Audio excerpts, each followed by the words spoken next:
এখনো শুকায়নি দিয়ার বাবা মায়ের চোখের পানি। 2018 সালের জুলাইয়ের এক সকালে মেয়েকে পাঠিয়েছিলেন কলেজে। ফিরে পেয়েছিলেন রক্তাক্ত দেহ। 2 বাসের প্রতিযোগিতায় সেদিন শুধু দিয়া নয়, তার সাথে প্রাণ গিয়েছিল রাজীবেরও। সাথে চূর্ণ হয়ে গিয়েছিল 2টি পরিবারের সব স্বপ্ন। নিজেই বলতো লেখাপড়া শেষ করে বিশ্ববিদ্যালয়ে পড়বো, পড়াশোনা শেষ করে নিজে একটা জব করবো। দিয়াকে তার ফিরে পাবো না, কিন্তু স্বপ্নগুলো স্বপ্নের মতো নির্ভয়ে গেছে। ওর সাথে সাথে সবকিছু শেষ হয়ে গেছে। 29 জুলাই 2018 শহীদ রমিজউদ্দিন ক্যান্টনমেন্ট কলেজের 2 শিক্ষার্থীর মর্মান্তিক এ মৃত্যুতে দেশব্যাপী শুরু হয় শিক্ষার্থীদের সড়ক আন্দোলন। মিরপুরে কিছু ছাত্রছাত্রীরা তারা ওখানে আন্দোলন করছে।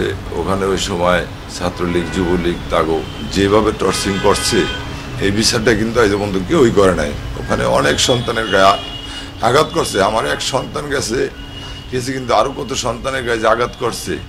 আন্দোলনের মুখে সে বছর 19 সেপ্টেম্বর সড়ক পরিবহন আইন পাশ করে সরকার।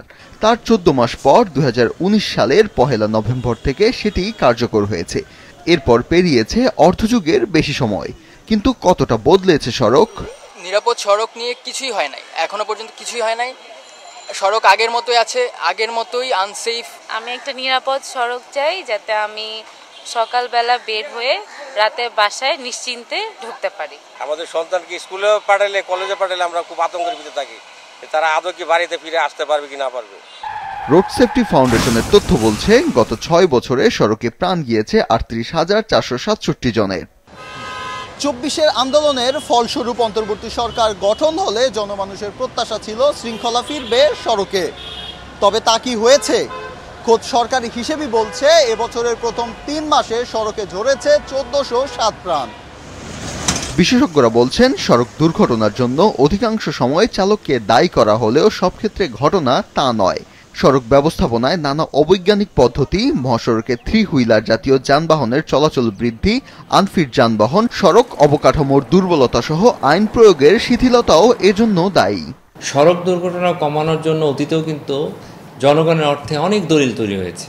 111 দফা সুপারিশ তৈরি হয়েছে, সড়ক পরিবহন আইন তৈরি হয়েছে, বিধিমালা তৈরি হয়েছে, অনেক নির্দেশনাও কিন্তু আছে। কিন্তু যে কাজগুলি করার কথা সেই কাজগুলি কিন্তু আমরা একটাও করতে পারিনি। তো সেই জায়গায় আমরা যেভাবে তদন্তগুলি করি, যারা আসলে সড়ক নির্মাণ করছেন, রক্ষণাবেক্ষণ করছেন, অথবা যারা এনফোর্সমেন্টের সাথে জড়িত, অথবা যারা নিবন্ধন দিচ্ছেন, ফিটনেস দিচ্ছেন, তারাই তদন্ত করছেন। এবং তদন্ত করার পর সবসময় মূল যে বিষয়টা সামনে আসে যে মাত্রাতিরিক্ত গতি। তো গতি কি শুধুমাত্র দুর্ঘটনার কারণ হতে পারে? আমি তো বলবো এটা একটা উপসর্গ। পৃথিবীর অনেক শহর আছে যেখানে এক্সপ্রেসওয়ের গতি শুরুই হয় 140 কিলোমিটার এবং তার উপরে, সেখানে তো দুর্ঘটনা হচ্ছে না। তো আমরা এক্সপ্রেসওয়ে বানালাম, ঝকঝকে চকচকে মসৃণ এক্সপ্রেসওয়ে, সেই এক্সপ্রেসওয়েও কিন্তু বদনাম হয়ে গেছে, সেখানেও দুর্ঘটনা ঘটছে। বসুন্ধরা টিস্যু, অশুদ্ধতার বিরুদ্ধে এক বিন্দুও ছাড় নয়। যাত্রী কল্যাণ সমিতি বলছে, সড়ক দুর্ঘটনায় ক্ষতিগ্রস্ত 80% ভুক্তভোগী মামলা করেন না। বাকি 20%-এর বেশিরভাগ মামলা শেষ পর্যন্ত মিটমাট হয়ে যায়। আর যে কয়েকটা মামলা আদালত পর্যন্ত গড়ায়, তারও অধিকাংশই সাক্ষ্য প্রমাণের অভাবে শেষ পর্যন্ত টেকে না।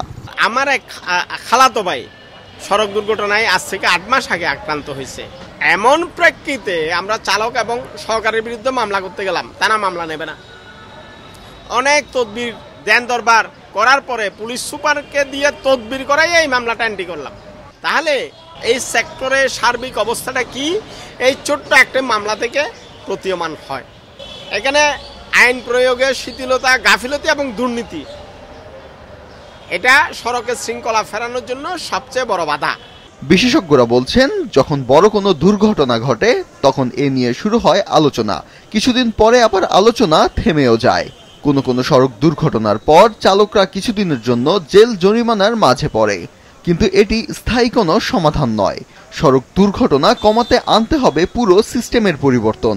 তা না হলে দিয়া রাজীবদের গল্প বারবার ফিরে আসবে।